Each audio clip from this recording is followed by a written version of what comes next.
You're live. Welcome.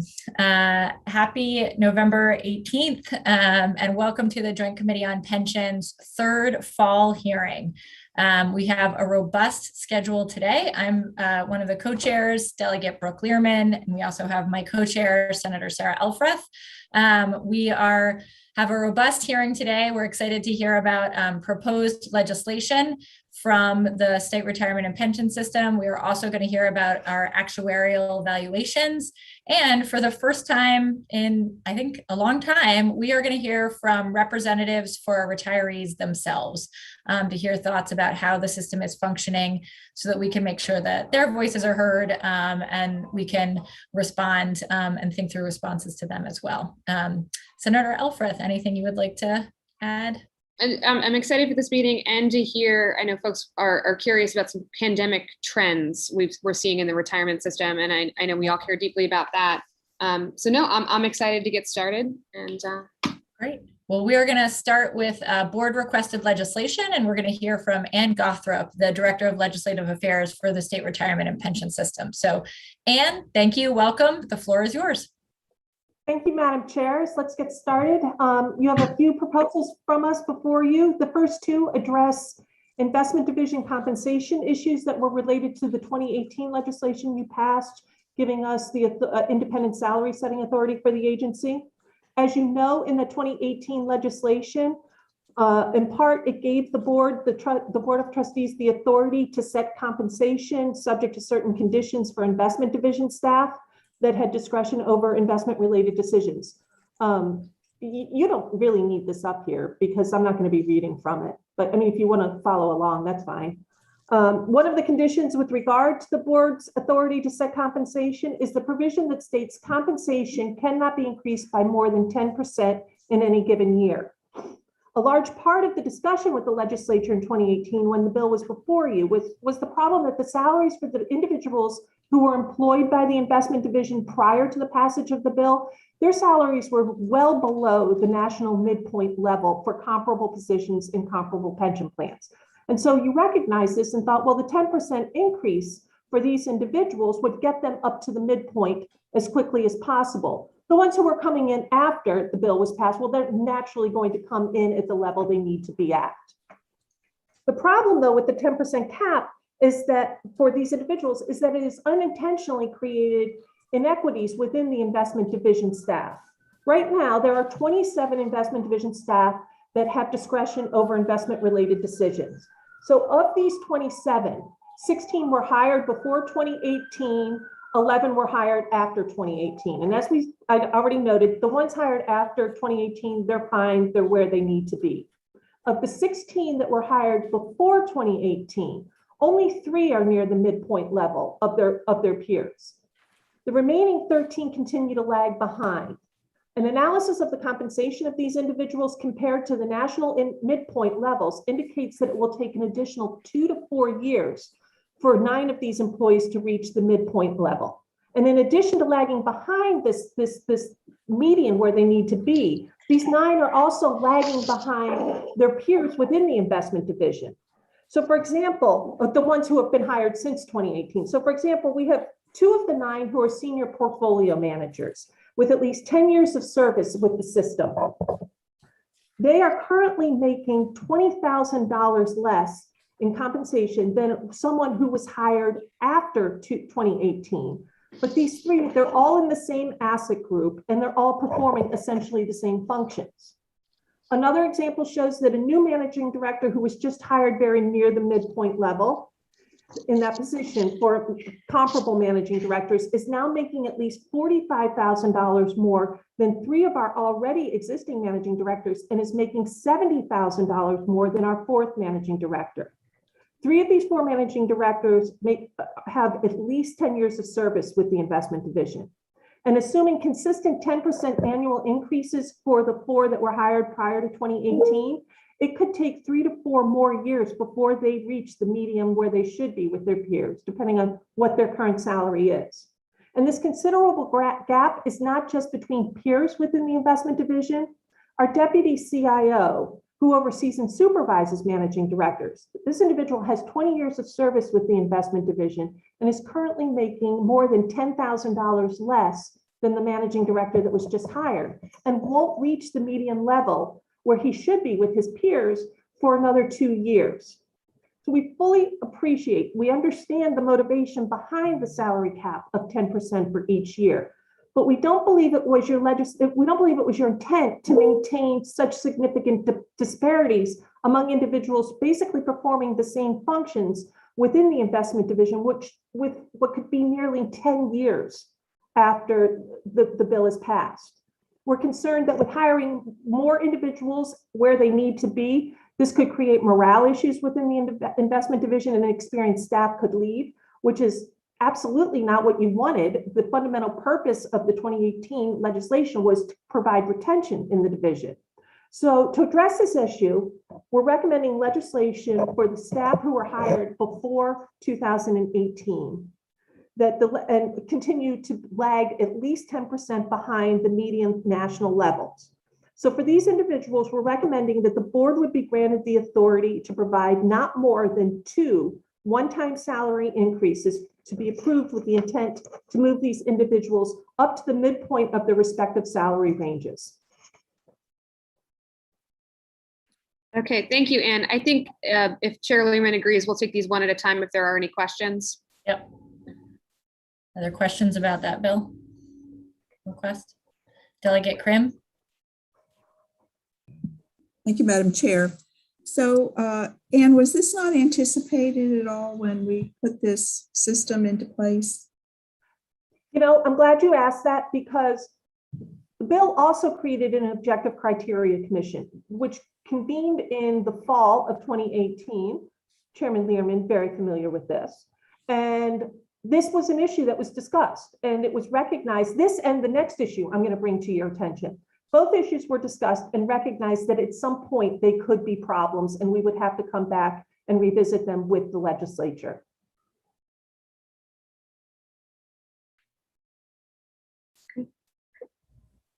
Madam Chairman? Yes.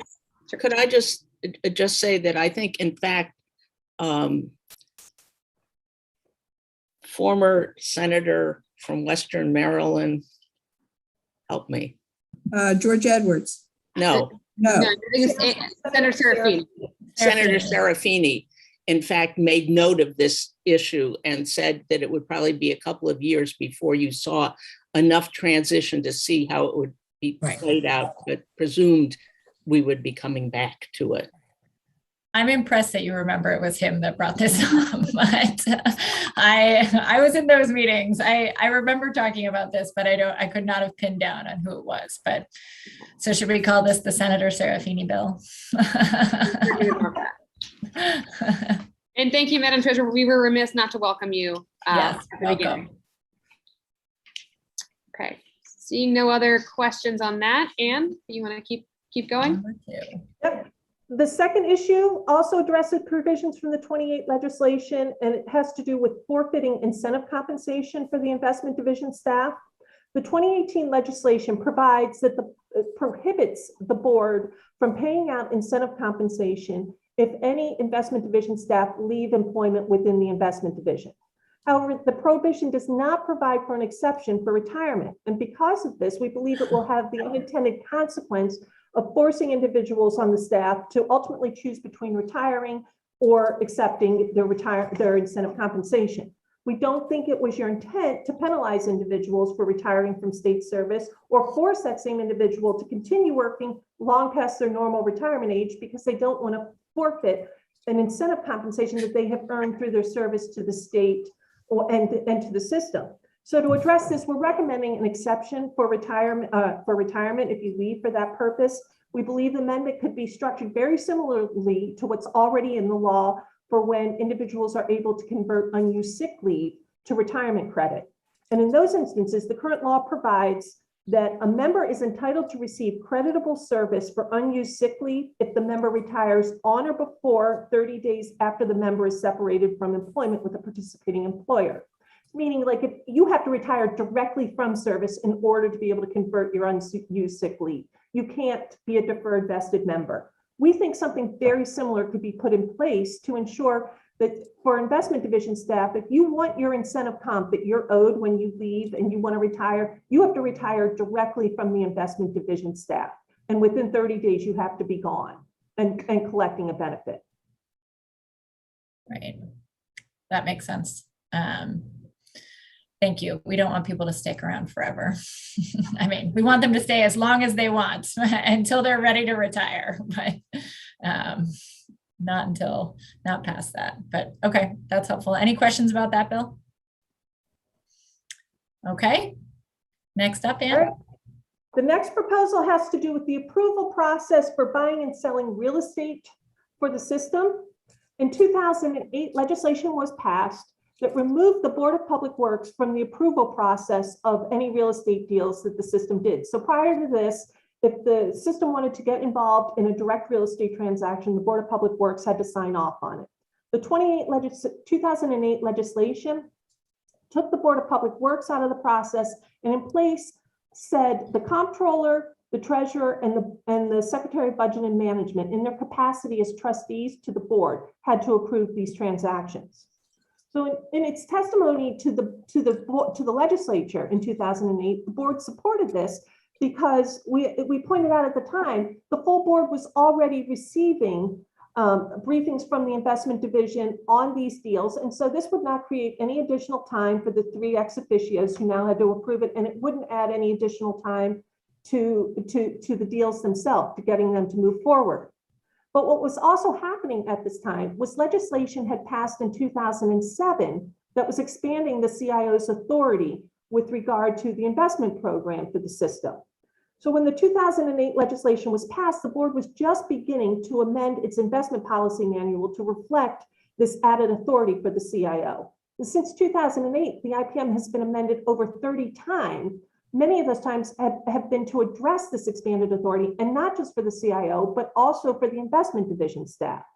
In fact, the current version of the IPM no longer includes the language from 2008 that stated in part that the Board of Trustees has the final responsibility for establishing and directing the real estate investment program for the system. And instead, what it says today is that the CIO is delegated the responsibility for managing and overseeing the investment process for the system. So because of this, we're concerned that because the full board is no longer receiving these briefings, that the 3 ex officios who are tasked with now having to approve direct real estate deals, they have to take it upon themselves to learn all of this, to get the material, and then seek out investment division staff with any questions that they may have. This is now adding time, would add time, I should say, to the whole process that is now comparable to where we were when the Board of Public Works had to sign off on it. And because of this, we haven't entered into any direct real estate deals since the 2008 legislation was passed. But we have a new managing director of real assets who's very interested in getting into these types of transactions. And so we're coming forward to you now asking to have this approval process removed from the law. To address this issue, I should say this recommendation is supported by information that we received from our real estate consultant. We were told that the industry standard for these types of, for any kind of governance is to apply consistent governance process across all asset classes. And so in other words, according to our real estate consultants, are requiring a majority of the ex officios to approve direct real estate transactions and not provide similar governance procedures for all of our other investment transactions puts us out of step with our peers. I should let you know, because I suspect the treasurer is going to jump in if I don't mention this, that we talked to all 3 ex officios who are currently serving on the board, and all 3 fully supported this legislation. Thank you, Ann. Any questions or anything the treasurer would like to add? Delegate Krim? Thank you, Madam Chair. So Ann, what percentage of the portfolio is real estate? What, Oh my goodness. Do you know that? I know Andy knows that. Andy knows that? Oh, I saw him on the call somewhere. I thought he was. I'm going to say 10%. Andy? Okay. Got it on the first guess, Ann. 10%. 10%. So how much is that out of line with our peers? Oh, that's very much in line with our peers. They're probably 8 to 12%. I don't have a direct figure, but we're right in line. Oh, I thought Ann just said we were out of line with our peers. No, our process on how Oh. we handle these is out of step with our peers. Okay, understand. Senator Eckert. Thank you very much. So is there now no role for the Board of Public Works? Or that's put back in? No, the Board of Public Works, they were cut out of the process in 2008, and Right. we're certainly not looking to bring them back in. Okay. I just wanted to be clear about that. Thank you. Is there a list somewhere, or like where is the list, I guess, of real estate that is held by the pension fund? Andy? We provide the board a list of the, right now we have everything is through a fund. So we provide the board with a list of funds which are available for your committee if that would be helpful for you. Yeah, so We don't have any direct real estate right now, so I don't have like a Exactly. address property list. Okay, so we don't have any direct real estate holdings. We have funds that direct that hold. Okay, that's helpful. Are there any sort of, well, we can take this conversation offline, but I'm just curious if there's any sort of rules or best practices for those real estate holdings. You know, they're following anti-discrimination laws. They're, you know, doing. So the board just adopted a responsible contractor policy I guess in this May meeting. So yes, we do have a responsible contractor policy, and the board also has given us some guidance in the investment policy manual about best practices for us in putting that portfolio together. Okay. Yes, I think, I mean, I'm gonna, maybe not everybody on the committee would be interested, but certainly I would be interested in seeing what those holdings are and some of the responsible contracting language and the rules and regulations around for those funds, what it is that we're holding and what rules they have to follow. And, you know, what sort of, how we can keep an eye on them, right? Like if they're all commercial, if they're all if they're residential, if they're a mix, you know, do we know, for instance, if there's like ever pending lawsuits against them? You know, how would we find that out? I would be interested in finding out more information on that. So, Delegate Krim? Just to follow up on that, Madam Chair. So instead of trying to find out what these holdings are doing, why don't we just have a criteria before we make the investment as to what we expect those holdings to do? Just suggestion. Yes, no, I think that's well articulated. I would be, I'm hopeful that there are some criteria in place right now. I'm guessing there are. I see Treasurer Kopp sort of nodding her head. It would be great to know what those criteria are. And then we can follow up on how those criteria are enforced. I mean, it's a given, I assume, that if these are residential holdings, that the funds are, you know, they're expected to maintain, you know, uphold federal fair housing laws and, you know, but also on labor standards, it would be interested in knowing sort of there's criteria around that. So, Madam Chairman, you've unleashed us, and we are all now very interested. I believe that we are reporting to you on our investments at the next meeting. Is it? Yes. Is it right? So maybe that could be rolled into that report. Yep. We did just adopt, after a great deal of discussion, a responsible contractors policy, which was endorsed by the majority of the board. But that's just one aspect of it. That's good though. It's good to hear. Great. Any other questions about this, Bill? There may be more in the future, I'm guessing. Okay. Great. And one last proposal that has absolutely nothing to do with investments. This would be special legislation. We recently were made aware of one of our members applied for retirement in April, submitted the retirement application to the agency. We reviewed the retirement application and determined that the notary portion of the application was not completed properly. So as we do in those cases, we send the application back to the member and we ask them to have this issue corrected. Between the time the individual sent the application in and the time we sent it back to the member to be corrected, the member died. This member is a deferred vested member of the non-contributory plan. And so if you're not a retiree and you die as a deferred vested member, your beneficiary is entitled to a return of contributions with interest. That's all they get. But this member was a deferred vested of the non-contributory plan, so there is nothing.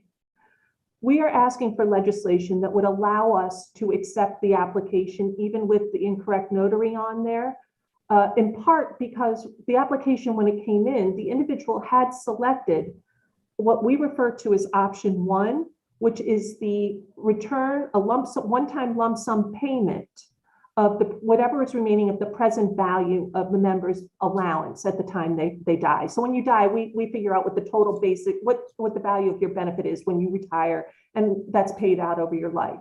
Whatever is remaining of that calculation would go to the beneficiary. So by allowing us to accept this application, we would be able to pay a death benefit. Okay. It seems like a fair thing to do. And It's terrible. as unfortunate as the situation is, I hope this brings some relief to the family. Yep. Any And that's all I've questions? got. Okay. Any questions? Seeing none, we are ahead of schedule and keep it that way. Okay, so next we are moving on to the 2021 actuarial evaluation and 2023 contribution rates. We're joined by, of course, our Honorable Treasurer, Nancy Kopp, Marty Novin, Executive Director of the system, Brian Murphy, Brad Armstrong, and Amy Williams, all senior consultants. So please, whoever, Madam Treasurer, if you'd like to kick us off. Yeah, could I just say that this is what you are going to see is a version of the presentation that has the actuaries made to the board twice actually this year, and on which we had a lot of discussion, acted, and are sending to you as the board's endorsed actuarial numbers for the coming fiscal year. And I know some of you have seen a lot of this before, so I assume that our actuaries can be very explicit and helpful and efficient. And terse. And terse. Terse. That's good. Good afternoon, everyone. I'm Brian Murphy, and as Senator Allworth has already said, with me are Brett Armstrong and Amy Williams. We really have two topics today. The first one is the one that's already been described, contribution rates for fiscal 23, the actuarial evaluation results. The second topic is a discussion about the system's funding policy, the amortization policy, which calls for extinguishing the unfunded liabilities over a closed 20-year period, ending, I believe, in 2036. So Brad is going to kick off and talk about the evaluation results themselves. When he's finished, Amy is going to pick up and talk about the funding policy and some legislative changes that we think are needed in the relatively near future, although not necessarily in the upcoming session, but certainly within the next session or two. So Brad, do you want to take it over? Can you all hear me? Yes. Thank you. If we could proceed to slide 4. Very good, thank you. The purpose of the actuarial evaluation is stated in the 4 bullets: measure the financial position of MSRPS, provide the board with the state and PGU contribution rates for certification, provide disclosure information for reporting, and analyze the aggregate experience over the year. If we move to the next slide with that in mind, we're not going to be talking about reporting today. We're just focusing on funding. The objectives for funding are benefit security, a stable pattern of contribution rates. In fact, we achieved that particular objective from 2020 to 2021. The average state actuarial determined contribution rate increased by 0.5% of payroll this year, is 5 basis points. And it's even less, it's only 3 basis points when we consider reinvested savings.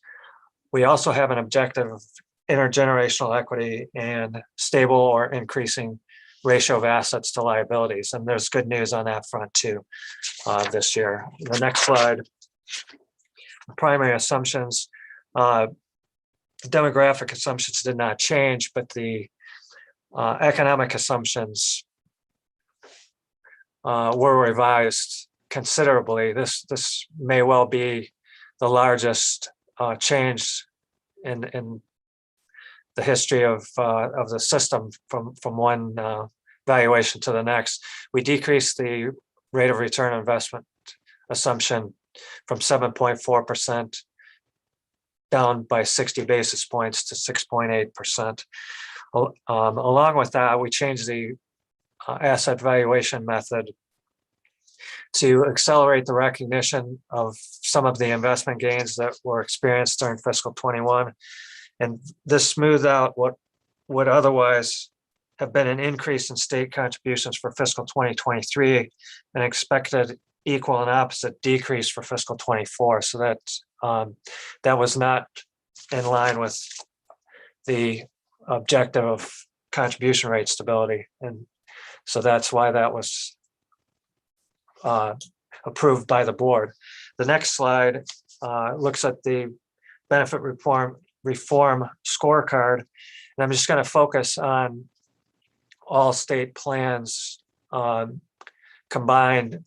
After the reforms, we were projecting that the contribution rate would be on the order of 20.03%.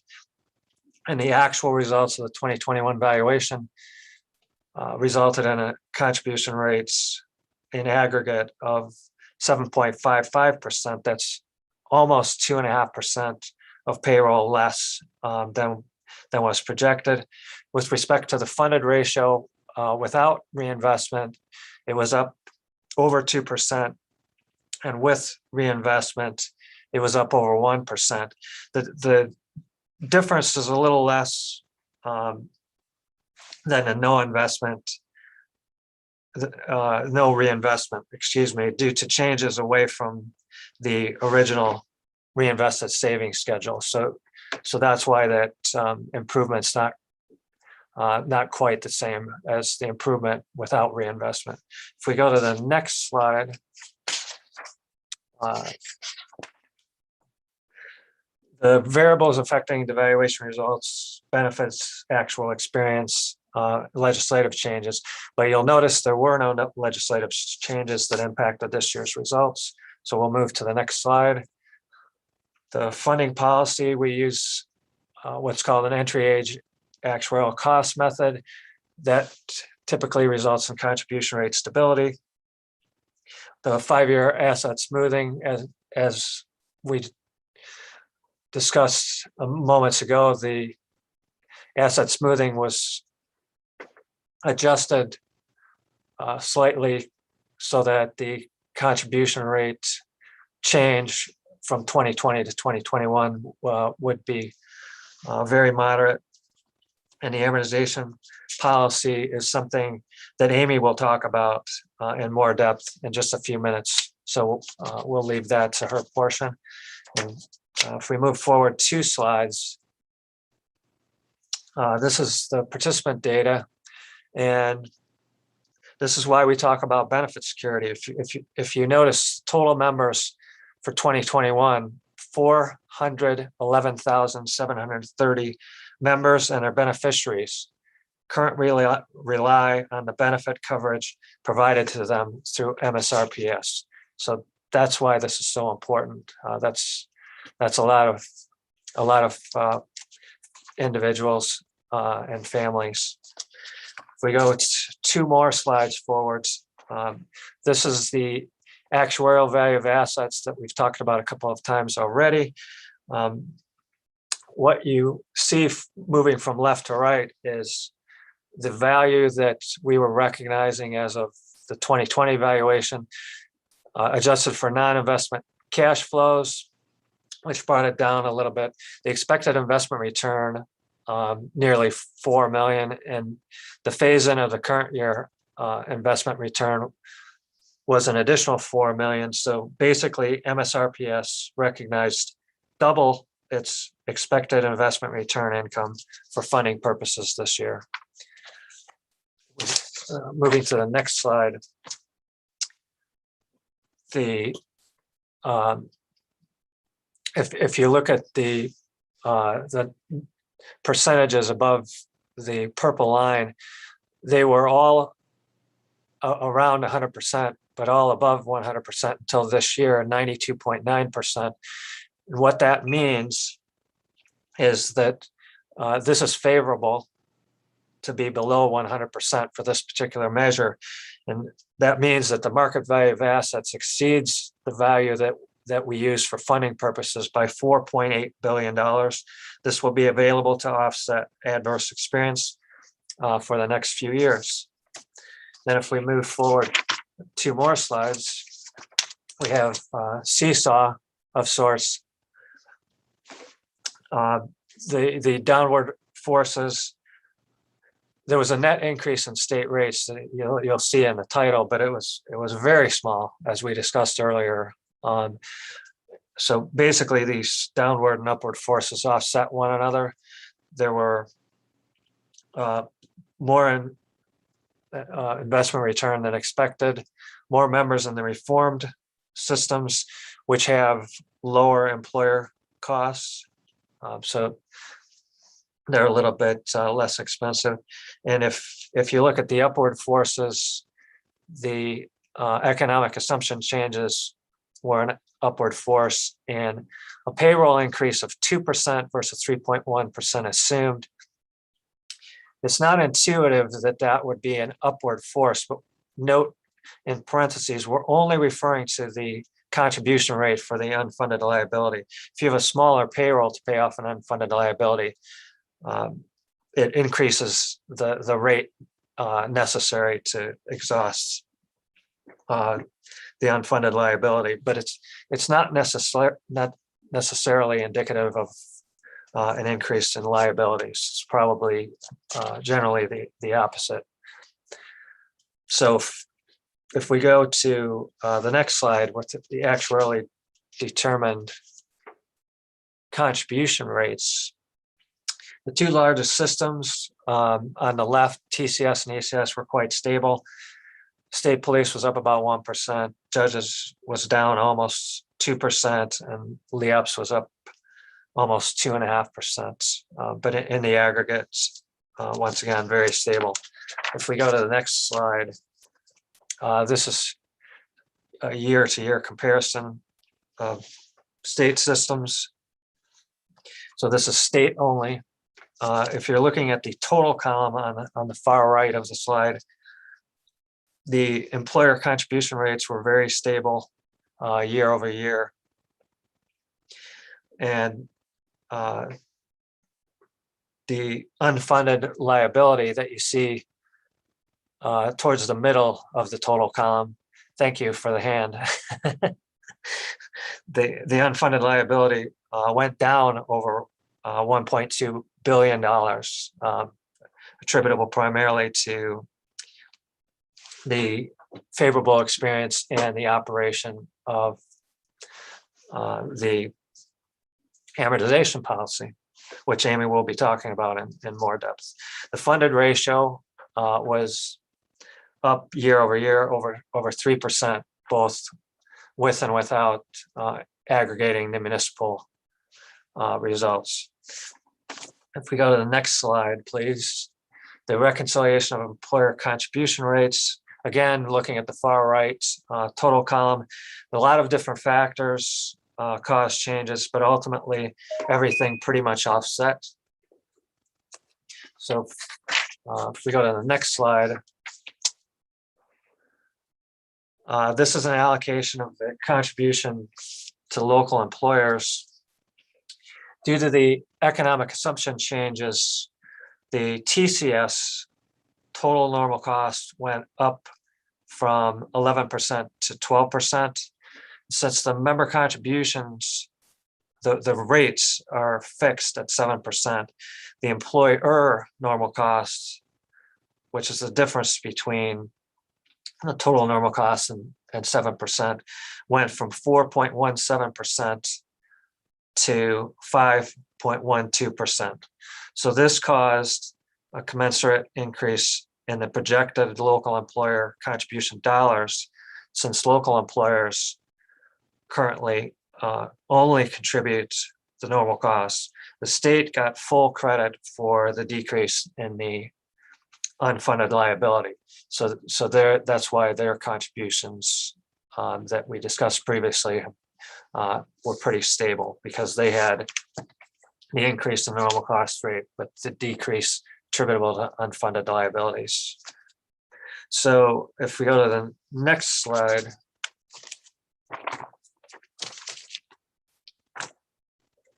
the contributions attributable to the reinvestment amounts.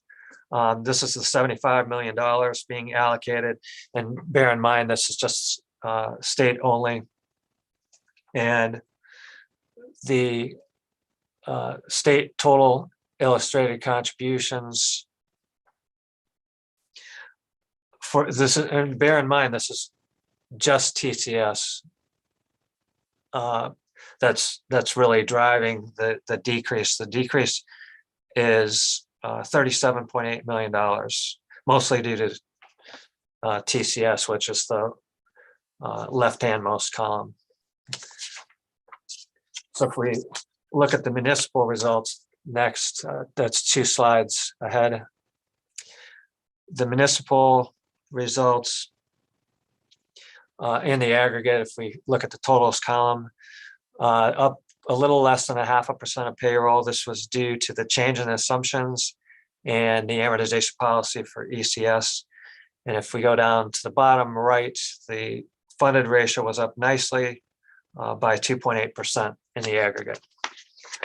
And then the risk maturity measures, 2 slides ahead, in the column that has 11 above it, parenthetically, retired liabilities compared to actual accrued liability. These up and down that column for the last 7 measurements, pretty stable. The next 2 columns, 12 and 13, those are increasing. And this is an expected trend, but it's associated with more contribution volatility. So the board's choice to reduce the investment return assumption is going to help offset some of that volatility we expect. The columns 14 and 15 are stable and slightly decreasing, which is certainly good with respect to risk measures. That means that you're going to be able to stay fully invested to a greater extent than should you have an ever increasing negative cash flow percentage or dollar amount. If we go to the next slide, which is two slides forward,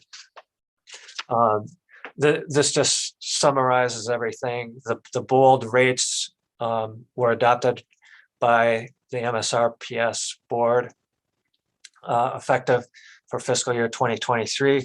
Likewise, on the next slide, the bold figures were adopted by the board for the municipal systems for fiscal year 2023.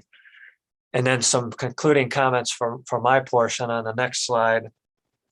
The experience in total was favorable. Everybody's been waiting for this 4th dash bullet, which I'll get to. The experience in total was favorable. Aggregate state employer contribution rates increased very slightly, although some systems decreased, and downward pressure on contribution rates is expected through fiscal year 2027 due to the deferred investment gains. You may recall that I mentioned that the market value exceeds the funding value right now by $4.8 billion. and the state systems are on a path which hasn't changed in the last 5 years to reach 100% funded by 2039. But what has changed is that the state systems are projected to reach 80% funded by as early as 2023 due to the favorable experience. So with that, if there are no questions, I'm going to turn it over to my colleague, Amy Williams, for a discussion on the current Maryland amortization policy, which starts 2 slides ahead. Brad, I'm just going to pause you for just a moment. Sure. If there are any questions, because that was a whole lot of data, but some overall very positive news for the system, and very happy to see the 80% by 2023. And so by calendar fiscal 2023. The valuation date, the June 30, 2023. So two years from today, if we meet all of our assumptions, we'll be presenting to the Joint Committee on Pensions that we've achieved the 80% threshold. I look forward to that day 2 years from now. Yes. Yeah. Delegate Proctor? Yes, I just had one quick question. Where you have individual pay was lower than your assumptions.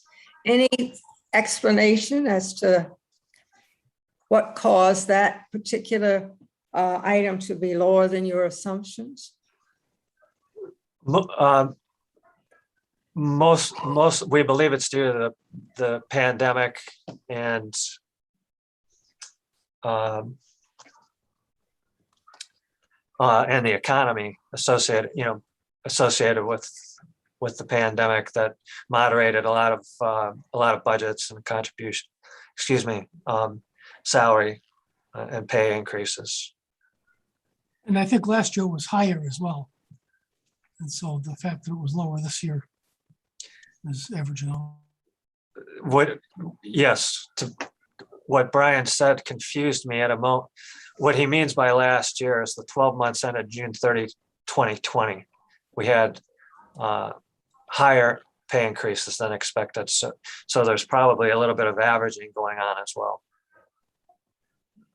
Okay. If you look at the last 2 years together. Thank you.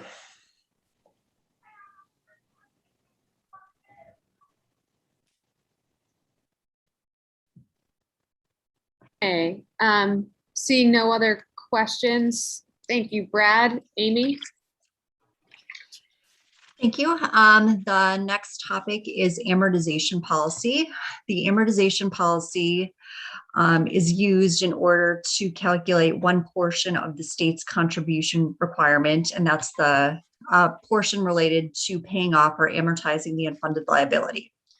So just to start off with some background, back in 2009, GRS performed a funding policy study specific to the state of Maryland plans. And based on that study, the legislature implemented changes to the amortization or funding policy.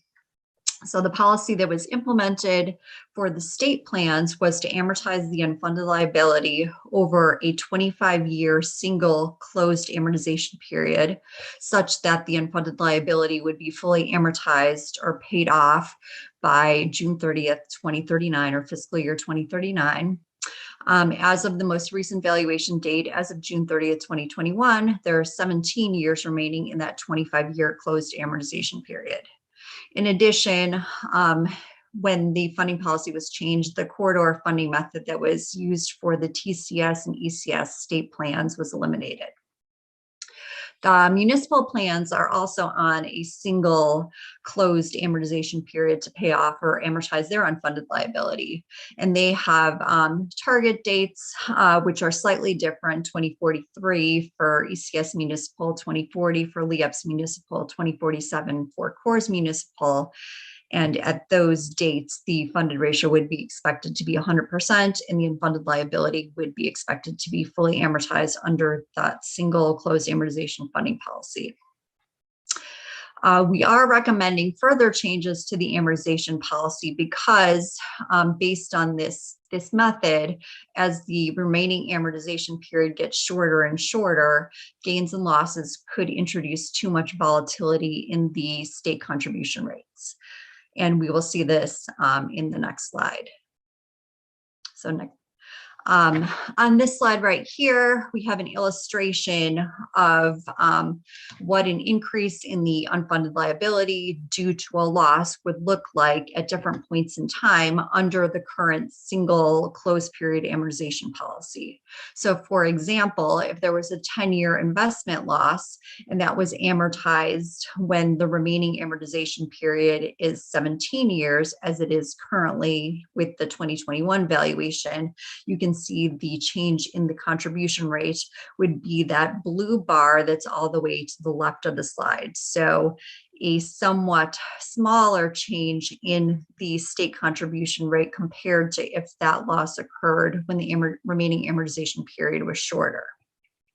So for example, if that same loss, which increased the unfunded liability, were to occur and the remaining amortization period was, for example, 3 years, which is illustrated under the 2035, so to the right, that would have a much more significant impact on the state's contribution rate, because the full increase in the unfunded liability at that point in time would have to be amortized or paid off over a 3-year period as opposed to spread over a 17-year period.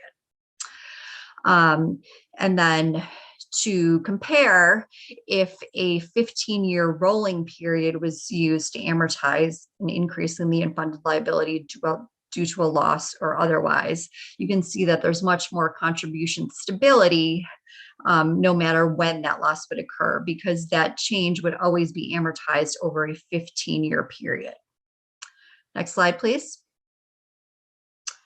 In looking at a change in the amortization policy, ideally the amortization policy would be compatible with the guidelines that are issued by the Conference of Consulting Actuaries, and the amortization policy would also include flexibility in order to manage unnecessary volatility. So one way that could be accomplished is if all of the details of the amortization policy were not specifically defined in statute.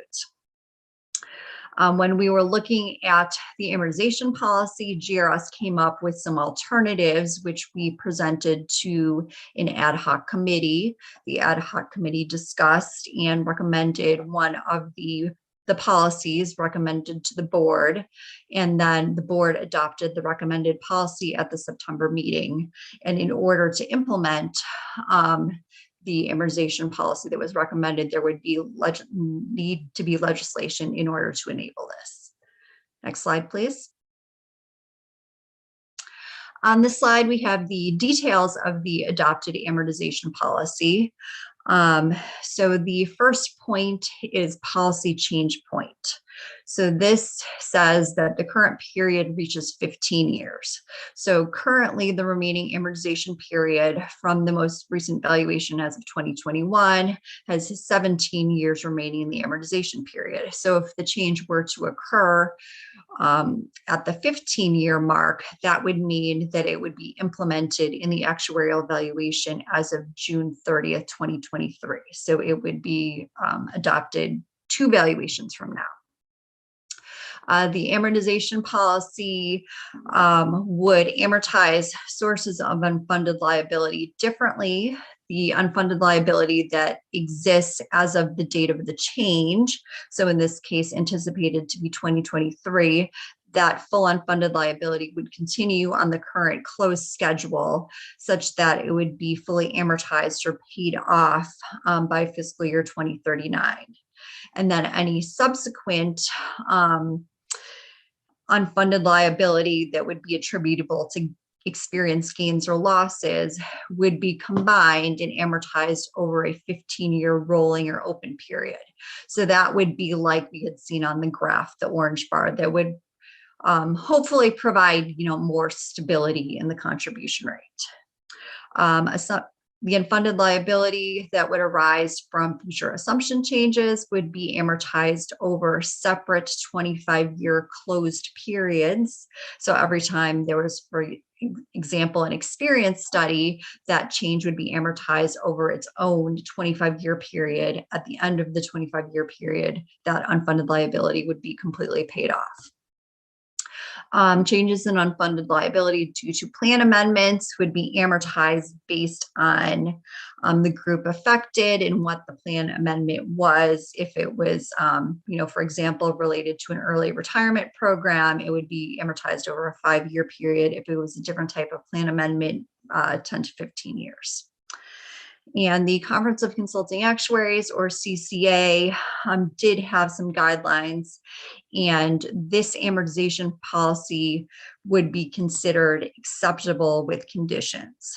And the reason for that is that their model policy would be to amortize all unfunded liability over closed periods of time. And since the adopted policy does have the 15-year rolling or open for the gains and losses, it would be considered acceptable with conditions. And I guess just a note that having all closed amortization periods could result in a lot of contribution volatility. It also would require a lot of active management of those amortization bases as they're fully amortized. So that was one of the reasons why we did come up with this recommendation, which alternative, which was adopted as the recommended amortization policy. Next slide, please. As we discussed on the previous slides, if the current funding policy were to remain in place, at some point when the amortization period continued to be very lower and would be short, it would inevitably lead to very volatile contribution requirements.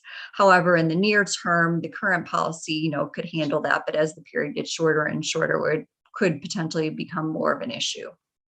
The adopted policy has a longer amortization period for assumption changes, 25 years compared to the remaining 17 as of 2021, and then, shorter as time goes on. A longer amortization period for assumption changes would lessen the first year impact of changes that would change the state's contribution rate. A longer amortization period would also make it easier for the board to adjust assumptions in response to changing conditions without as significant of a change in the contribution rate as otherwise would be seen likely with a shorter amortization period. We do want to note that because the adopted policy does have an open or rolling period for gains and losses, this could have an impact on the GASB or accounting liabilities.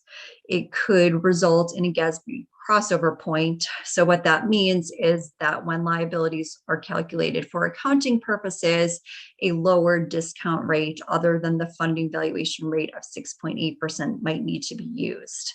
And then in that case, a lower rate would result in higher liabilities. So they would be higher and different than the funding liabilities. Next slide, please. We do have some additional recommendations or components, that we would suggest, including as part of the amortization or funding policy. The first is don't let the contribution rate go below the normal cost or the cost of benefits accruing during the year, maintaining flexibility to combine and offset bases as needed in order to avoid unnecessary volatility in the contribution rates. Consider portfolio risk as the system approaches 100% funded. Ideally, the system would be 100% funded at a relatively low level of risk. Coordinate the municipal funding policy as well with the state, but consider municipal specific issues. Develop a risk-centered policy for withdrawal liabilities for early retirement windows. And GRS can work with staff in order to, get all of these additional details regarding the amortization or funding policy in preparation for final approval or a legislative package. And with that, that concludes the remarks on the amortization policy. So we're happy to answer any questions on this or anything else from the presentation. Thank you very much. Any questions? Okay, great. Thank you. Appreciate that very thorough report. Thank you. Helpful. I think that concludes the actuarial valuation and contribution rates report. Does anybody have any follow-up questions or cleanup questions that they like to ask from Marty or Brian or Brad or Amy? No? Okay. Thank you for your Great. time. Thank you all very much.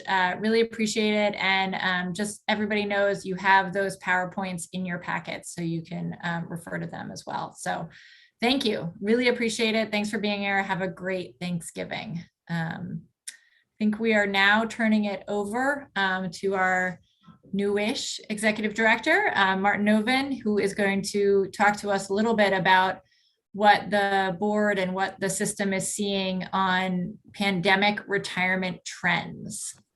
So be interesting. Thank you.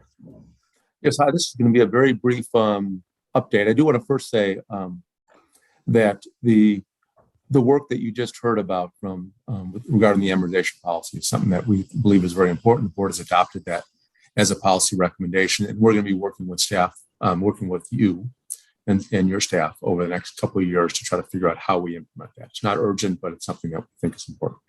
So that's something that you'll hear more about. Regarding what we're seeing in terms of the pandemic, we ran the numbers and we did notice that instead of having increased retirements as a result of the pandemic, we had a decline in retirements. So the retirement rate in 2020 was actually 13% less than the retirement rate in 2019. It's gone back up now. So now we have, and those are the specific month-by-month numbers. Thank you, Philip. Through October of 2021, compared to the same period of time through October of 2019, it's relatively flat. So it does seem that under the pandemic, people hunkered down and fewer people took retirements, but now that's returned more to what we would expect under a normal under normal times. So that is my, at least I'm adhering to the time. that is the data that we put together. Any questions, or do we have any idea how many state retarees passed because of COVID? I mean, I know we know that probably because of death benefits. Do you have any idea? We do. We have some. I don't know if Anne, you were going to actually present on this, or if I should. Go right ahead. Run with it. I think in total, if I've got this correct, that we've had what has been. Do you have that right in front of you? Has it been roughly 80 claims? Okay. I mean, I know we're going to go through 44. That in a minute. I forgot. Okay, great. Okay. Martin, well, we have you. First of all, thank you for that asterisk on the amortization. I think it's important that we all are working together over the next couple of years to work through those details. So thank you for that. And perhaps Anne can answer this as well, but in terms of, I know we're all interested in not just the total numbers of retirees, but by sector. And do we see any trends within plans? Yeah. I did not, do you mean, so I looked at it from the perspective of COVID death benefits. We do have the information for you as to where the members worked. I did not get that information for Martin with regard to retirement trends, what agencies, but we can get that for you. I just think it is interesting to see if there were particular plans or particular places. It's no urgency. It's more out of curiosity, frankly, than anything else, but I think it's important for us to understand the impact of COVID. We'll bring that back to you. Thank you. And Madam Chairman, could I suggest also you keep an eye on retirement trends? For instance, it went down, not just because of COVID, but went down during the pandemic, now back to normal. My feeling in the state government and elsewhere is that it's going to be going up to compensate. But it really is something we ought to be keeping an eye on, I think. Yep. Absolutely. Thank you, Madam President. Okay, so that was the shortest presentation imaginable. We appreciate that. Next, we have Anne's back at it for an update on the 2021 legislation that we passed this past session. Anne? So I will start with the vesting report. You all asked us, because legislation passed last year that allowed any executive director for the state retirement agency hired on or after January 1st of this year would now enjoy immediate vesting. And so in that legislation, you also said, would you look at this issue, look at the bill, where are we with regard to who has immediate vesting, who doesn't, and why? So what we did is I looked at the legislation. The original bill was passed in 1969. The first time it was amended was this session. No, it had never been touched since it had been first put in. There was nothing in the bill file. All I could find was the chapter law. But what I suspect was happening at that time is in 1969, vesting for state employees was 20 years. And then in 1970, it went down to 15, but that's still a lot of time to ask someone to work who is serving at the pleasure of the governor and is not, and we have term limited governors, so they're likely not going to get, they're not going to vest. And so I think that's what was driving the immediate vesting bill when it was put in. So with that, we looked at 68 state agencies, and we found of those 68, 33 have department heads that do not have immediate vesting, and 35 are secretaries or department heads that do have immediate vesting. In the report I submitted, now, Philip, if you want to put up table 1 of our report, that might help. We broke down these two groups, immediate vesting, not immediate vesting, and we looked at them by whether they were in the pre-reform plan with 5-year vesting or the post-reform plan with 10-year vesting. And then we looked at the average years of service they have in their current position, and we looked at their total service with the state. And I think it could be easy to just assume when you're thinking about this, well, if you're going to be in a position that is serving at the pleasure of the governor, you're going to have less service than someone who is not, has a little bit more job security and could be a department head that doesn't have immediate vesting. But a closer look at these 68, what we found was when we compared their actual time in their current position, they have almost identical average, the average of their total service is almost identical. So the average for immediate vesting in their current position is 4.9 years, and those who do not have it is 5.1. So they're almost on track with each other. Yet the average total state service, if you look at this, is almost double for the individuals who do, the department heads that do not have immediate vesting. And of the 33 that do have this, that don't have immediate vesting, we found that 12 of these individuals have 16 or more years of service. So obviously none of those individuals are in the reform plan. So to be able to compare apples to apples, I drilled down further and just looked at, in each group, those individuals who were in the reform plans. So those who are in reform for immediate vesting and those who don't have immediate vesting. And then what we found was that for those with immediate vesting, those who are serving at the pleasure of the governor, on average, they had more service in their current position. And on average, they have more total state service than those who do not have immediate vesting.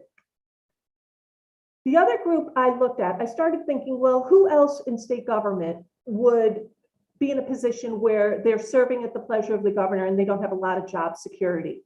And I thought the only other group I could think of were people who were in director positions working for the governor directly. And not this particular governor, although I looked at his staff, but any governor. Someone working for a governor would not have a lot of job security.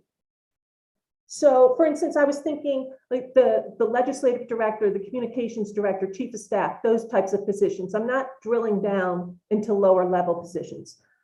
So in total, I looked at 17 additional positions of individuals who are working for the current governor. And what I discovered was that 13 of these individuals are in the reform plan.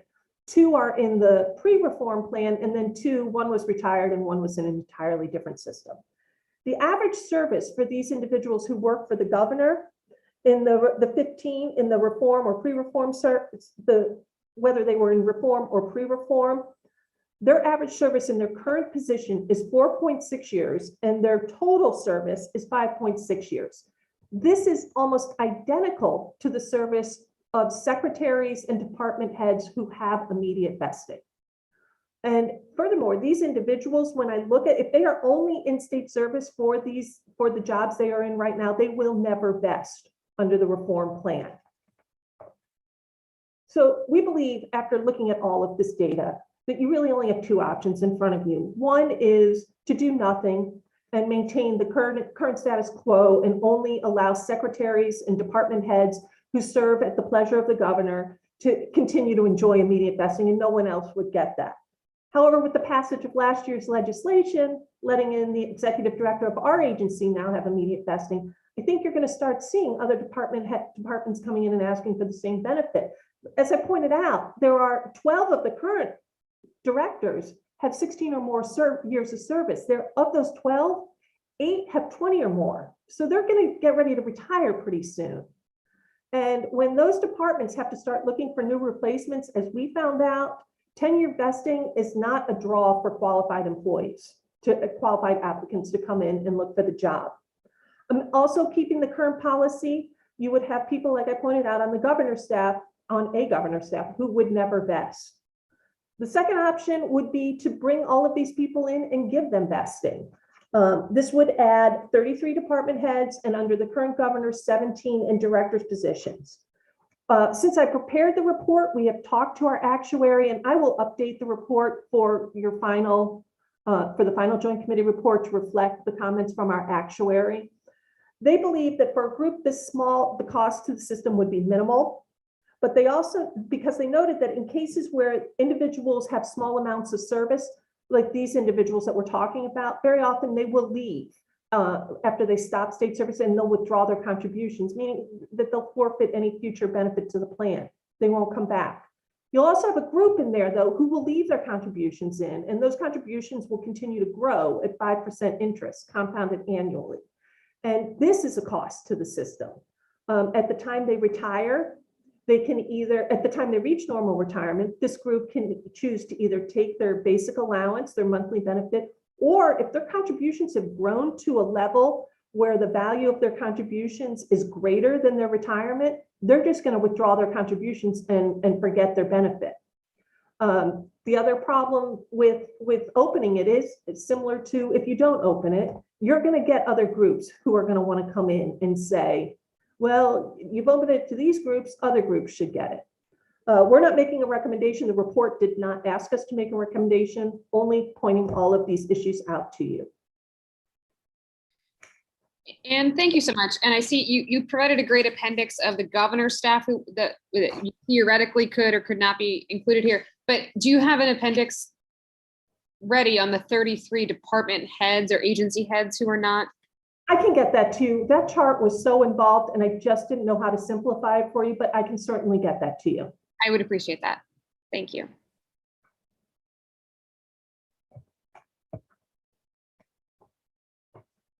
And Delegate Krim. Sorry, yeah, I was on mute. Sorry, Delegate Krim. Thank you, Madam Chairs. So does your list take care of all the direct reports to the governor? Well, that's going to be a little tricky, I think, because I believe everyone, even the lower level in his office, are direct report. Well, I guess what you're saying is the directors who, yes, in answer to your question, the more I think about this, yes. It only includes. Yeah, I think anybody who is a direct report would be vulnerable. That's just my. And I'm sorry, I didn't think to phrase it that way. That's an excellent way of classifying the individuals who would work for any governor and would not have a lot of job security. Thank you. Any other questions? We're so speedy. And my last report that I'm going to be presenting is our COVID death benefit report. Yeah. What we found, we looked at, the report asked us to give you information for different time segments. So the first segment we looked at were deaths from March 5th, 2020 through June 1st, 2021. Overall, I just want to say, I think this report, I think the experience it's been great. Not great, obviously heartbreaking, but we have had good results with this. So from March 5th to And June 24th. Philip, can you zoom in? I'm sorry. It's just, I think I'm the youngest one. I can't see it. Yes. So you see in the paragraph, these are the 4 things you asked us to report on. And the paragraph beginning right under that, you see for the first period of time, March 1st, 2020 through June 1st, 2021, we had 33 claims come in. And of those 33, we approved 20 immediately, and we denied 6. 4 of the 6 we had to deny under the law because they didn't meet the 14-day time frame when they had from reporting to work and getting sick and other parameters that you put in the law. 2 we denied because they did not submit the documentation showing for a positive test result. But those 2 that we denied, we are leaving their claims open and allowing them to submit if they can come forward with it. We're not saying the door is closed. We had an additional, I think, 7 in that group from that time frame where they have reached out to us and let us know their intent to file a claim. The families have let us know, and we continue to wait for that. We are not closing the door on them either. For the time frame from June 1st to August 31st of this year, we received 1 claim and approved that claim. And then finally, from the period September 1st through November 1st of this year, we received 10 claims and we have approved 7, with 3 pending. While they have let us know, again, like the 7 from over the summer, that they plan on applying, and we are just awaiting their information. So we have not approved. The only reason we have not approved any claims is because we cannot under the law. So in total, we have received 44 claims, 28 were approved, 6 were denied, and 10 are pending. Technically, 13 are pending and we denied, or 12 are pending and we denied 4. And then you can see at the end of the document, there is a breakdown by employer. It looks like transportation, public safety and corrections, and Prince George's County were leading with, unfortunately, the most deaths for their employees.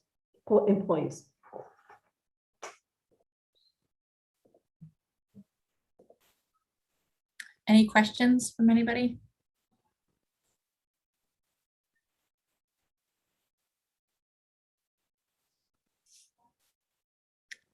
Thank you for doing that report. It was helpful to see how things have actually played out, and the breakdown of where people were is interesting. It's really sad. Thank you. Any final comments on that before we move on? Okay. Well, now we are going to move on sort of the next portion of the hearing today, and that is for our representatives of the retirees, the beneficiaries themselves. So we're going to hear from a few different representatives. We're going to start with Lance Kilpatrick from AFSCME Council 3. Then we'll hear from David Lewis, the Vice President of SLEOLA. Then we'll hear from Sam Zwerling from MSEA. And finally, Rosemary Wirtz, the Field Coordinator for AFT Healthcare Maryland. So each of these folks has been told sort of no more than, what did we say? Did we say 5 minutes? I can't remember about that. So, but they have a few of them have presentations for us, and grateful that you all are on today. I think it's important that we hear from you. So thanks for joining us. Thank you, Madam Chairs. It's an honor to be here today. For the record, my name is Lance Kilpatrick. I'm the Legislative and Political Director for AFSCME Council 3. We represent 30,000 state and higher education workers in the state of Maryland, all across the state. Philip, if you could flip it to the next slide. Certainly when it comes to this topic, we have ongoing COVID-19 concerns, as well as everyone does, right? We are thrilled that the number that Ann just reported is so low. We were certainly concerned that it would not be when all of this started. And we want to thank the co-chairs here for leading the effort to get line of duty death eligibility put into law, so we wouldn't have to go through a number of bureaucratic machinations to get something done. If you remember, though, I did mention in the last session that at some point we would have to look at disability for COVID, what is now being termed long COVID by the folks at NIH and CDC. Symptoms including fatigue, shortness of breath, brain fog, sleep disorders, gastrointestinal systems, depression, anxiety. I was just in a e-board meeting the other day, and one of my folks, who is a correctional officer in Western Maryland, has gotten COVID twice, and he is suffering. He is suffering from many of these symptoms. So I really want to encourage the Joint Committee to look at this issue very seriously, to consider what can be done, given that this pandemic is far from over, and we expect that these issues will continue, sadly, long into the future. And we want to work with you to come up with something that is fair and equitable moving forward. In addition, as you know, the death benefit eligibility legislation last year expires July 1st of 2022. And we would strongly urge you all to extend that date going forward, because sadly, we're probably going to need it, right? So thank you. Next slide, please. Anne did not talk about this in today's session, but I believe she has in the past. Specifically, I wanted to reference the reemployment provision for parole and probation folks. To harmonize what is going on there, we would encourage the General Assembly to add a similar exemption to CORS for those parole and probation folks who are reemployed on a contractual basis, so that their retirement benefits are not harmed in any way, shape, or form.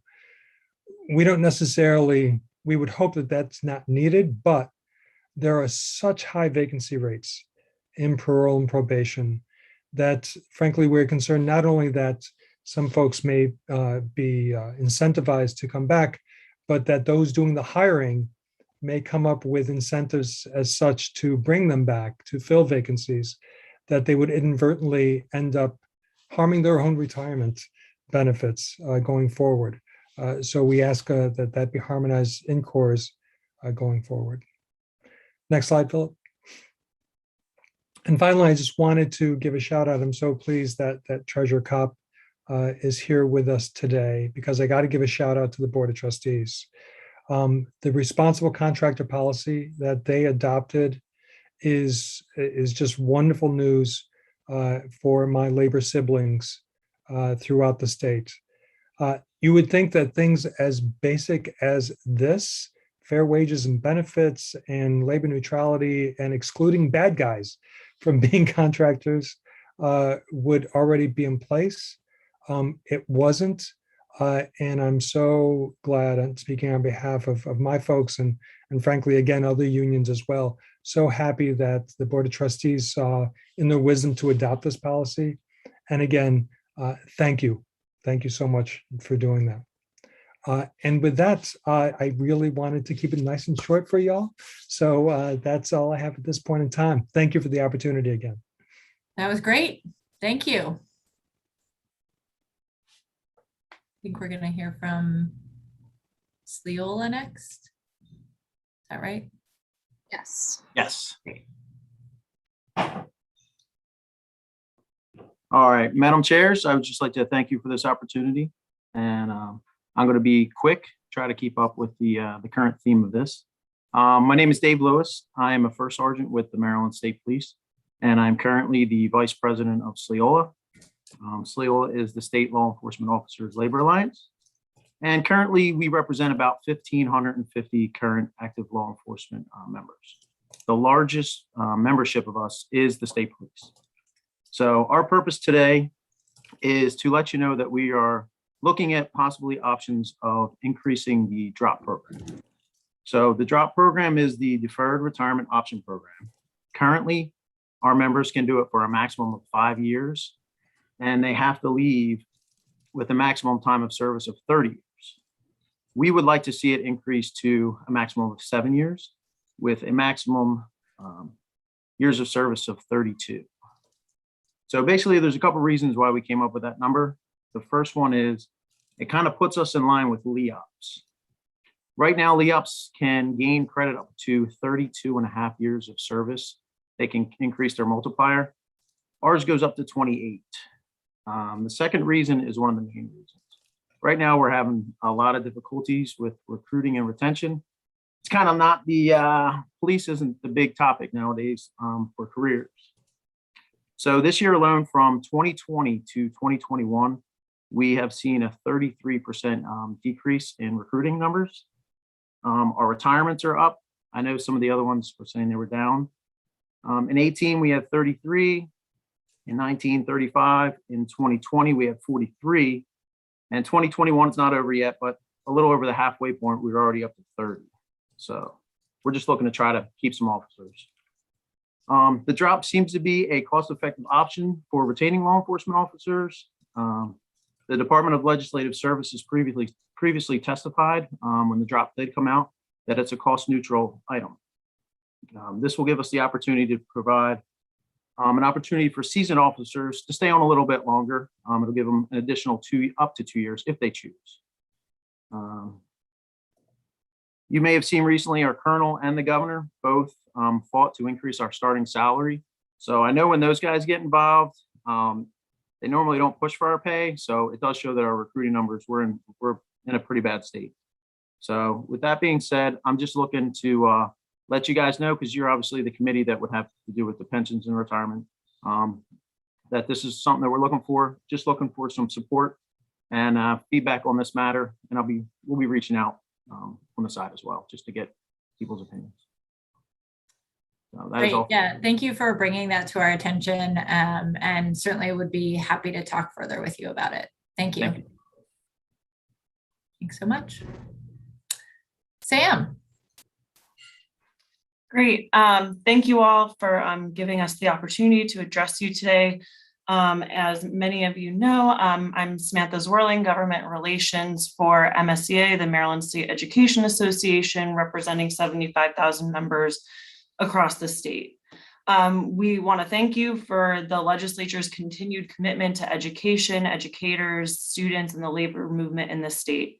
And echoing Lance's comments, want to thank you for your swift action last session on the legislation clarifying the death benefit, and for Anne and state retirement agencies working with us on how to connect with those members in a timely fashion, so their families were able to get those benefits.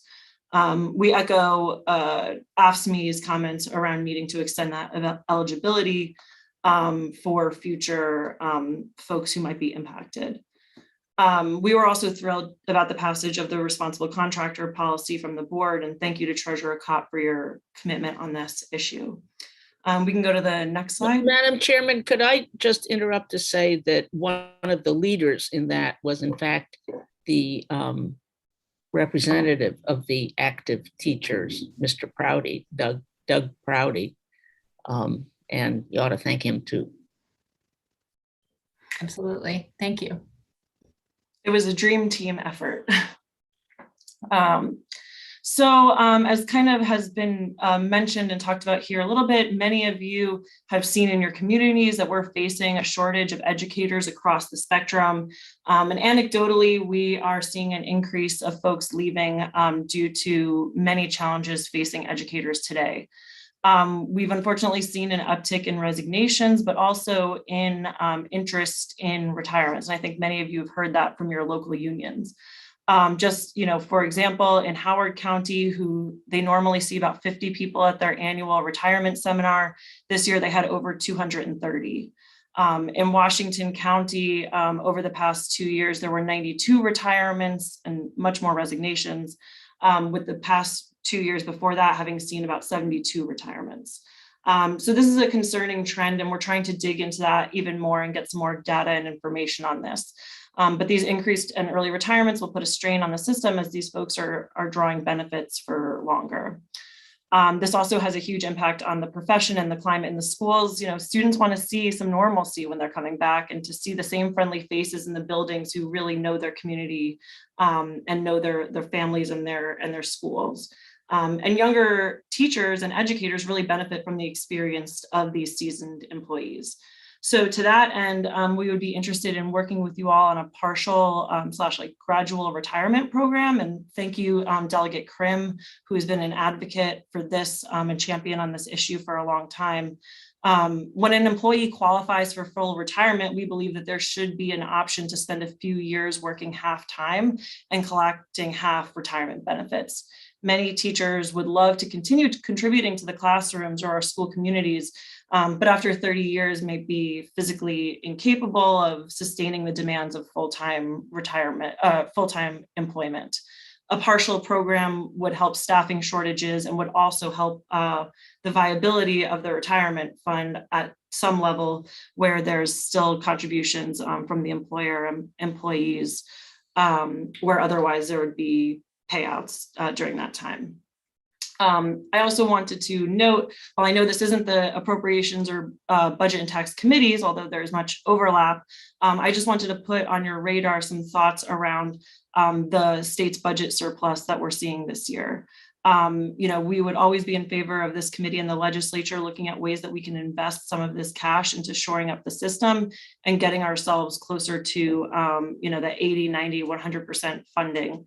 So eventually we might look at reducing lower member contributions. And on that note, this was mentioned during the actuaries presentation. We'd encourage the committee to think about how the state can help local governments and boards of education in meeting their retirement costs. As was just mentioned, the normal cost for locals is set to increase due to those change in assumptions. So the legislature might think about using some of the surplus money to offset some of those costs for the locals. We wouldn't want to see counties or boards of education reducing school funding on the programmatic side when the needs are so high right now to meet these increased pension costs. And finally, we'll just say that we suggest the committee and the trustees looking at more options for ESG investing to help our members align their investments to their values. So we would encourage you to do anything you can to increase those options for members. Thank you so much for your time. We really appreciate it. That was excellent. Thank you. And look at that PowerPoint. It's like somebody who works with educators made it. So pretty. That was excellent. Thank you so much. I think one final report.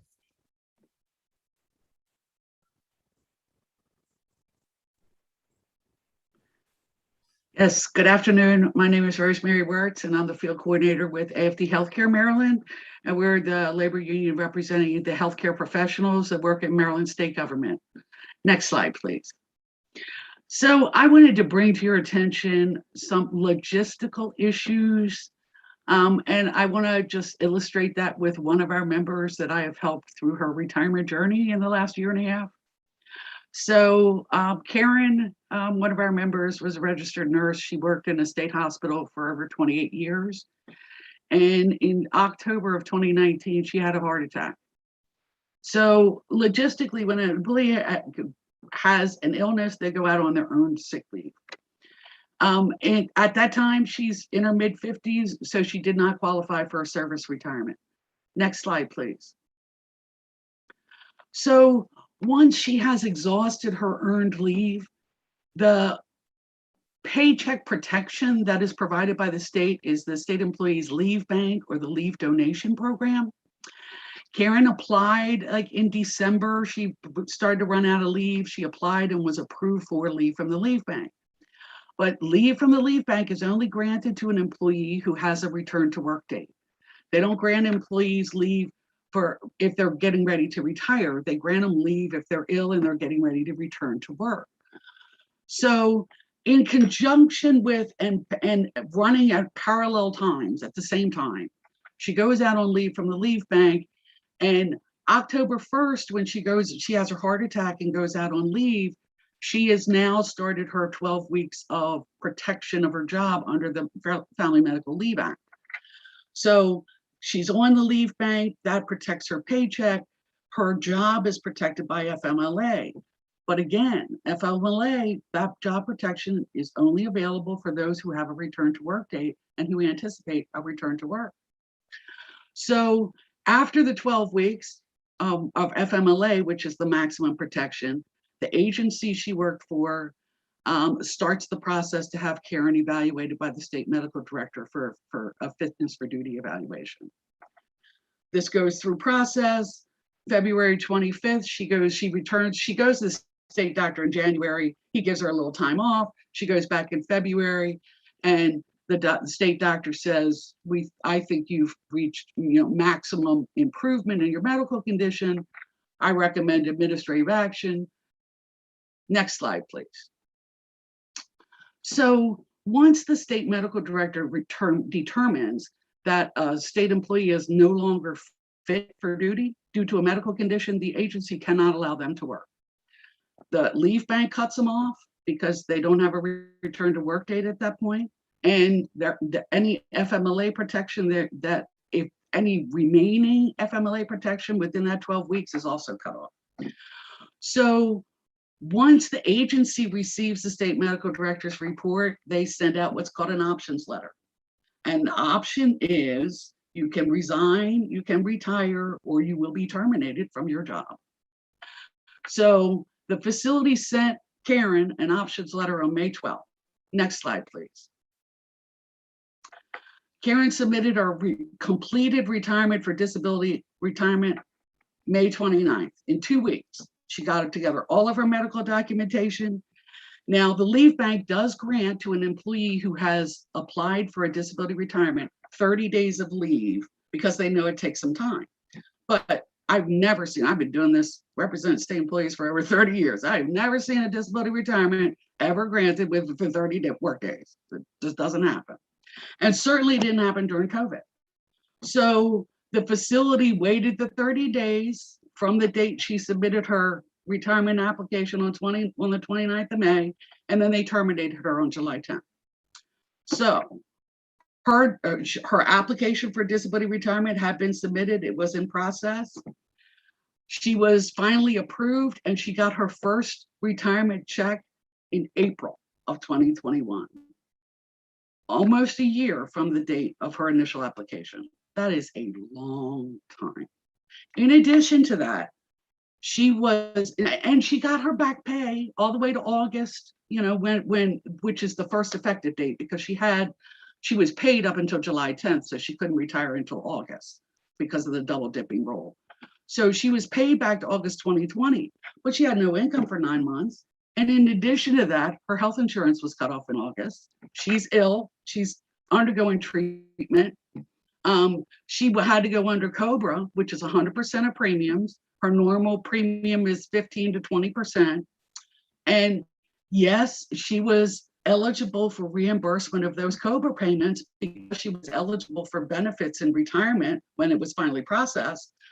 But her COBRA payments were reimbursed to her in August of this year. A year from the date she started making those payments. Next slide, please. So, a couple of things I wanted to point out. First of all, the application process for retirement is on paper, and it can't be submitted electronically. I submitted Karen's application for her, okay, because she had 3 inches of medical documentation attached to her application. It was ridiculous. And she couldn't afford, without a paycheck, she couldn't afford to even make copies and mail them. So she was notified that she submitted her application the end of May. She was notified in July that the retirement system had not received the task analysis sheet with her application. So that delayed processing for a month. If she could submit that electronically, it would have saved a lot of time, at least a month. The retirement board asked for updated medical documentation in September because you remember she submitted her initial application in May the medical documentation, some of it was as old as February. So by September, they want an update. They want to know, has your medical condition changed at all? It's been over 6 months. So she did get additional medical documentation. She got it in by the next board meeting, which was October. And then they approved her in December, but like I said, she did not get a payment until April because something happened to her electronic fund transfer form. And she had to resubmit that form. And that meant she had to go back to the bank and get it notarized and then submit it through the mail, which took, an additional like 3 to 4 weeks. Next slide, please. So I just wanted to let you know this is process. Now, during COVID, yes, it was longer than usual. I'd say, I usually hear 6 months, 9 months, 11 months, 12 months. That's a long time. Possibly I realize there are 2 pages within the application that require a notary. One of them is the designation of beneficiary form, and I think the other one is that bank direct deposit form. If the retirement system could start processing an application received online and then not finalized until they receive those notarized forms, that may speed up the process somewhat. Leave bank approval you could increase, and I mean, you can't do this within the retirement system, but the state could increase the amount of time they approve from the leave bank for those who have submitted a request for a disability retirement. To kind of match, at least get close to the time it actually takes to process it. And approve benefits while the retirement application is pending. You can go on a medical leave of absence where you don't get paid, but your benefits continue and the state continues to pay their portion of your benefits. It is optional for the agency, and this agency, we requested it and it was denied for, quite frankly, no discernible reason I could ever figure out. So these are some of the things I think could possibly speed up the process and possibly eliminate some of the financial harm to employees trying to retire on disability. Next slide, please. So I want to thank you for your time, the opportunity to address the committee. I'm Rosemary Wertz from AFT Healthcare Maryland, and I appreciate the work that you do, and any questions I would be happy to answer. Thank you. Thank you for that, Rosemary. And actually, this is a question for all of the other, for everybody who just presented. I would love to know if you can tell me now or think about it and get back to me, if there are any other processes or applications that cannot be submitted online. Because I will say, as somebody who is now in the business of handling all of my mother's affairs and who wasn't allowed to see her for a year during COVID, it would have been impossible for me to take care of her affairs if I could not have submitted things online. So I do think it is essential that we move much of this online. And I am just, you don't have to tell me right now, but if there are other processes that are not available to be done electronically yet, it would be helpful to know that so that we can ensure that the system is moving towards moving everything online as soon as possible. I will say that the health benefits has moved to all online this year for the first time. That's great. Yeah. And you cannot apply for a state job unless you do it online. Right. There is no paper application process anymore. So I'm not aware of any that you can't do online. Right. It's just this one instance. Okay. Thank you. That was very helpful, very specific, and look forward to following up. Yeah. Are there any questions for anybody who presented this afternoon? Any cleanup questions, thoughts about next steps or next hearings? We do have another hearing on December 16th. I have it as 15th. 15th, sorry, December 15th. Right, sorry. No, that was the 16th, sorry. The 16th, okay. 16th, okay. 16th at 2 p.m. December 16th at 2 p.m. Great. Well, before we close, I think Chair Elfreth and I would both like to just say a couple words, and we'd like to open the floor to anybody else who would like to say anything as well about our treasurer. Because we believe that this is probably the last hearing that she is joining us for. Is that correct, Madam Treasurer? Well, when I spoke with you last, Madam Chairman, it was, but now it's possible that I will in fact be at the next one. There Okay, will be a time of transition, and quite candidly, I hope during that time, which will not be long, about a week, maybe, depending on what happens, that both the treasurer-elect and I could together make the rounds and show the flag. Great. Well, so maybe we should, I don't know, Chair, do you want to wait until December 5th? Treasurers, would you like to be lauded now, Madam Treasurer? And lauded quite sufficiently, Madam Chairman. You don't want it to go to my head. Well, that's perhaps it's a nice pre-holiday exercise for all of us, especially as we're going into the time of feeling grateful over the next month. Please, Madam Treasurer, know that how grateful we are to you, and we will continue to laud you as long as we want, but we will certainly do it at the December meeting. And I just want to echo my co-chair's thanks to everybody.